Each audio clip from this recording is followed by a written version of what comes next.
عطال بطال وسني وشيع قاعدين يتغدون. لك دك البليس راح لزقنا بوياك ايش بيه؟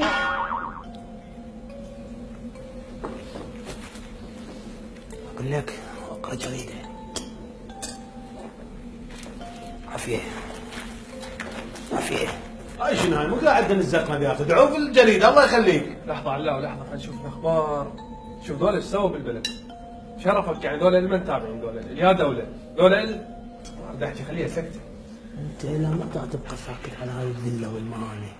لكم ايش بيكم؟ ايش بيكم؟ هذا ما دا يقصد السياسيين، دا يقصد المذهب. اقول لك احترم نفسك من تحكي على السياسيين، اكو بيهم ناس اشراف احسن من دول السياسيين اللي باعوا محافظاتهم الداعش. داعت امي وداعت امي، هذا دا يقصد المذهب، هذا ما له علاقه لا بالسياسي، هذا ماكو. اذا لزم الحكم والله يسوي لكم 10 ارهاب مو 4 ارهاب. لك عيب عليك، لك احنا اصدقاء، اذا تريد تحكي على معتقد او مذهب لا تبسمر، احكي طق بطق. هاي شنو عيني؟ هاي شنو دارسها الفقير؟ هذا هو لو غيره اللي يقول عليكم هنود. ضحك انت ما سالفه اصدقاء، لك بابا تكبر سماني. لا تخليه صبح، انت مو اقليه، انت حالك من حاله هنا. لا والله شو انت اكبر سماني، يعني اذا اجرحك بالموسك بصفارات. لك بابا شنو ليش تحترم نفسك؟ انت ما تحترم نفسك. لك لا تحكي لك لك طائفي. انت طافي، اسكت. انت طافي. اصلا تعليقاتك الاقران كلها على الطائفي. عفي عليك بابا، انت موجود اللي يحكي، ليش انا ما مجربك؟ ليش ما عرف شاطر؟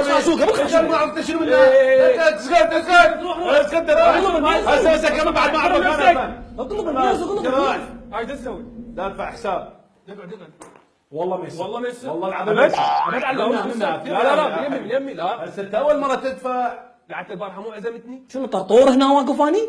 100 مره قلت لك عذر لا تدخل الشيطان بيناتكم. لا لا تخاف لا تخاف، اني هسه ابويا حيجي ياخذني لين متاخر. لا لا بيسك علاوي. شنو السالفه؟ شو حسسوني لازم اجيب واحد رابع وانزل نرجيله ونلعب ازنيف هنا. شو اسوي؟ انت مرات والله تعصبني بالحكي، بس بعد هاي تابا ما احكي حكايه ضدك والله. يا اخي ما ادري اكو احس صوت بداخلي هيك واحد سخيف قندره دا يقول لي تعارك ويا علاوي، بس نضل اخوان احنا. لا يا ادبسز، والله نفس الصوت النعال اللي هسه الدماغ اللي يحكي كان قبل شويه. والله انت مدبسز. اقول لك نكمل غدا ونلعب دومنا، لو نروح للبيت. لا روح للبيت مش خلينا ندفع الحساب. وين؟ ابقى هنا لعبوا دومنا على الاقل اشوف الدوشه يموت قدامي وارتاح. واحد قال لك فد شيء صاح براسك؟